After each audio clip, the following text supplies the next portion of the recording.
जय मसीह के मेरे प्यारे भाई और बहनों। आज मैं एक स्टोरी के माध्यम से आपसे एक विषय पर मैं बातें करूंगा। और जो मेरा विषय है वो यह है कि जब सब दरवाजे बंद हो जाए तब परमेश्वर जो है रास्ता बनाता है।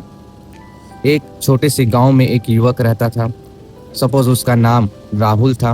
वह परमेश्वर से बहुत प्रेम करता था। हर दिन प्रार्थना करता, बाइबल पढ़ता और विश्वास के साथ जीवन बिताता था। एक दिन अचानक उसके पिता की नौकरी जो है चली गई। घर की आर्थिक स्थिति बहुत खराब हो गई। कुछ ही दिनों में घर का राशन जो है खत्म होने लगा।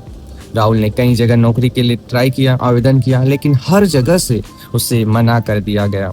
एक शाम वह बहुत निराश होकर अपने कमरे में बैठा था। उसने परमेश्वर से कहा, हे प्रभु, मैं आप पर विश्वास करता हूँ, लेकिन अब मुझे कोई रास्ता दिखाई नहीं दे रहा है। उस रात उसने बाइबल खोली और उसकी नजर इस वचन पर पड़ी, मनुष्य के लिए ये असंभव है परंतु परमेश्वर के लिए सब कुछ संभव है। मत्ती 19:26। उस वचन ने उसके हृदय में नई आशा को भर दी। उसने निर्णय लिया कि चाहे परिस्थितियां कैसे भी हो, वो विश्वास नहीं छोड़ेगा। अगले दिन राहुल को उसके पुराने मित्र का जो है फोन आता है और उसका दोस्त जो है कहता है, हमारी कंपनी में एक पद खाली है, क्या तुम इंटरव्यू देना चाहोगे? राहुल जो है इंटरव्यू देने गया। वहाँ कई अनुभवी लोग आए हुए थे।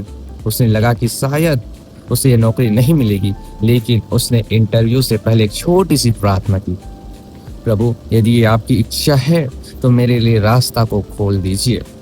कुछ दिनों बाद कंपनी से फोन आया।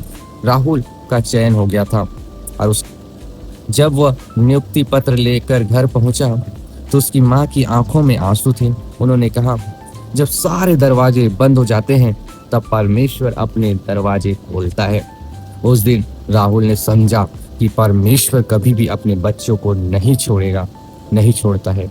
कभी कभी वह देर करता है लेकिन अंधेर नहीं करता। हर एक कार्य का एक समय निश्चित होता है। ये बात राहुल को उस दिन समझ में आ गई। यदि आज मेरे प्यारे भाई और बहनों आपके जीवन में कोई दरवाजा बंद है, कुछ असंभव चीज आपके जीवन में घटित हो रहा है, ऐसा लगता है कि यह संभव नहीं हो सकता, तो निराश मत होए प्रियो। जिस परमेश्वर ने लाल समुद्र को दो भाग में बांट दिया, वह आपके लिए भी नया मार्ग बना सकता है। आपकी निराशा को आशा में बदल सकता है। आपकी असंभव सी लग रही चीज को संभव में बदल सकता है। आपकी असफलताओं को सफलता में बदल सकता है। यशायाह 43:19 में वचन इस प्रकार से लिखता है, देखो मैं एक नया काम करूंगा, वह अभी प्रकट होगा, क्या तुम उसे नहीं जानोगे? मैं जंगल में एक मार्ग और निर्जल देश में नदियां बहाऊंगा। मेरे प्यारे लोगों, उस परमेश्वर पे विश्वास करना कभी भी मत छोड़िए, जो परमेश्वर आपके लिए रास्तों को खोलता है, जो परमेश्वर आपके लिए असंभव से लग रही चीज को संभव में बदलता है। उस परमेश्वर पे विश्वास रखिए। आमीन।